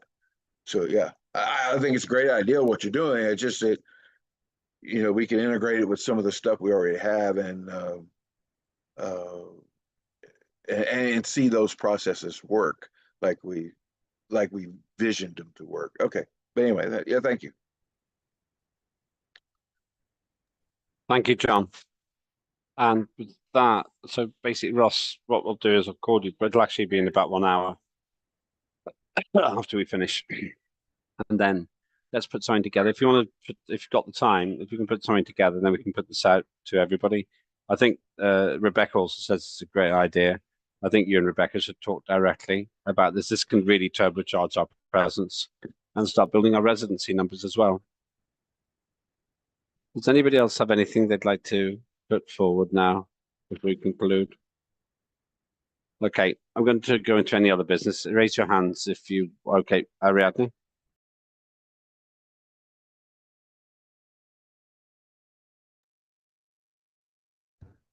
Okay, thank you very much. Well, I love to spread all about Asgardia. I replicate the things that Rebecca says and Rebecca spread. And I remember Roland Berger months ago when he was died. He promoted an idea to put in Facebook a page with news.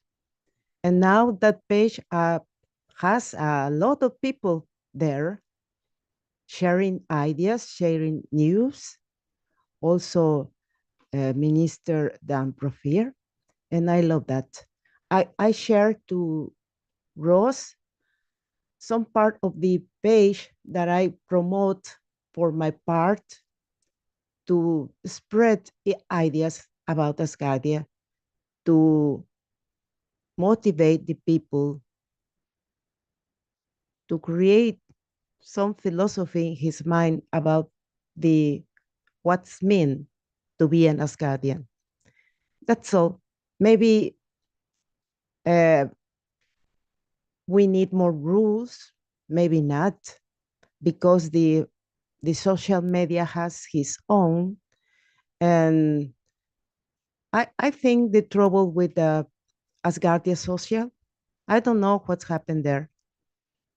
In the beginning, it was very increasing with the idea to promote the people with coins and something like that. Um, mm, Later, I don't know. I don't know what's happened there. I mentioned Asgardia Social because it's the idea from uh, the Minister of Information and Communication. He created that. And the most important thing that he created is the Patreon account for Asgardia TV. It works and it's okay. But Asgardia Social, I don't know. But the other places that we can create content are working. I don't know in other languages. The most complicated for me is visit the Turkish place because I don't understand. And Google sometimes some words in Turk change. I don't know why. Ferda knows about it with some posts that she puts in the media. Misunderstood the meaning, exactly meaning that she said. And I prefer don't touch the places where I can understand because we can create mistakes. And that's all the things that I want to say to Ross. And is my opinion, is my circumstances about the other languages. And all right, it's English and Spanish is more gently for me because maybe Google also is like that with me. And that's all. Thank you, Ross, for stay here. Yeah, thank you, Ariadne. You might want to send Ross a note as well. Robert Thomas says, I think it's a good idea, Ross. Look forward to seeing your idea in more detail as it matures. Navid says, I've previously written a comprehensive policy on artificial intelligence addressing various aspects of AI use in research, education, administrative processes, and public relations for my workplace. The document is in Persian, but I can share it in English. Yes, please, can you do that, Navid? I'd like to share that with everybody. I'm sure that would be very, very interesting. Very interesting. And others involved in the discussion as well. So I think that's basically everything I have there. But action step here, please write directly to Roland, sorry, to Ross, correction, Ross, write directly to Ross with your suggestions. Ross and I will talk in about 1 hour, just over an hour, about that email. You might want to put it together when we finish in a minute or two, and then we'll put that out to all parliamentarians. This is exactly what I've often said we need to do. We need to increase our profile in the media. That's a really great idea, so thank you for that. Right, I've got 2 bits of any other business. You already know them. First one is next weekend, Friday, Saturday, Sunday, digital sitting. That's when we'll vote on these proposals. There might be some more amendments this week, but we'll be voting next weekend on these items. And the other thing is, if you have questions for the Right Honourable Nigel Evans, former British Parliament's Deputy Speaker, very, very senior position, then please send those questions to me by 1700 GMT. That's what I'd like you to do. That's all I had. So after John, or if anybody else raises their hand, we will finish. And it was a good guess, actually, just over 2 hours. John. Yeah, so I want to tell Ross that it's the Copyrights Act that we passed and it became law and decreed. It gives us, it stipulates the parameters of AI. So it's like what would be considered legal in Asgardia on AI. So if you want to, you probably should look at that when you're in conjunction with your proposal, because it's probably going to have something in there that you need to review. So anyway, it's called the Copyrights Act.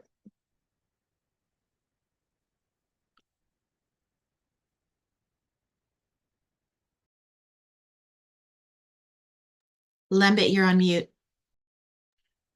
Sorry, thank you. I can see there's a very active debate going on in one of the social networks involving Ross, myself, and Sarah. So it's getting going. The fire has got more flame now, and this is really good. So action step with this is Ross and I will talk later on, just over an hour from now. And it's good to see this initiative, this energy coming in. It's very, very important, very helpful. So that's what I had. Next weekend, Friday, Saturday, Sunday, we have the vote on the Minister for Foreign Affairs, Nigel Evans. Any questions, send them to me by 1700 GMT on Wednesday, please. And then we've got Salvos Mouzakitis, who's the candidate to be appointed for chair of the Mandate Commission. That's really great to have him back involved as well.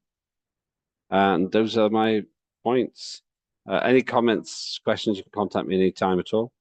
Thank you very much, as always, to the team. Rebecca's been very busy today as well. Quite a lot for Rebecca to talk about as well. I'll give you a call later on today, Rebecca, as well. I think there are people who it would be helpful for you to speak to, including Ross, obviously. So we've gone through the legislation. Ross said share all the information with you guys soon. I think you'll see that it's both useful, scalable, and forward-thinking. That's great. And it looks like we've got quite a lot of side activity going on as well, separate to the legislation. So thank you, everybody who's involved in all of that. Okay, so to conclude then, we've been through all the legislation. Next week, we vote on it, a bit more formal. Usual meetings on Thursday at 1700 GMT for chairs, 1800 GMT for Parliament. And then Friday, that'll be fairly short again, because we've got the digital sitting. Friday, it'll be 1700 GMT for the first day of the 3-day sitting. Thank you, everybody. Really useful session. And yeah, it wasn't a bad guess. I said 2 hours, it's 2.25 hours or so we've been together. I look forward very much to us meeting next week. And a big thank you to Dr. Asher Bailey. It was truly inspirational to have the opportunity to meet him last week. He really, really cares about this. He really cares about us making progress. And he shares the frustration of some that we haven't made more progress just yet. But we're getting there. The point is, we are getting there. And this is the year of delivery, I would suggest. And if you approve our foreign minister, and you'll be approving him to act as foreign minister till mid-December, then we have a great chance of doing what I have wanted more than anything else, getting recognition by United Nations recognized states. Once we've got that, then the truth is we also have the opportunity to be seriously recognized for our passports in countries. Thank you. So we had 37. So when we get to, it might have been more, but let's say 37. So when we get to 17, I'll close the feed. Have a very good rest of the day. Ross, I'll give you a call. Rebecca, I'll give you a call. It'll be in just over an hour, probably. Maybe a bit sooner. So thank you. And wherever you're watching, if you are part of the cohort of human beings who know that we will have to reach out into space and live there one day, off Earth, beyond Earth, still having Earth, but with perhaps even the majority of the human race not living on Earth over time.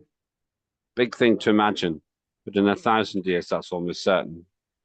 Then please join Asgardia. It's €100 a year, or $100, £100 a year, and then you're helping to make space a place of peace for all humankind and anyone we meet there. Thank you. Okay, have a good rest of the day. When we get to 17, we'll shut down the event. Ross and Rebecca, I'll give you a call a bit later on. And thank you to the team as always. All the best, and oh-ho.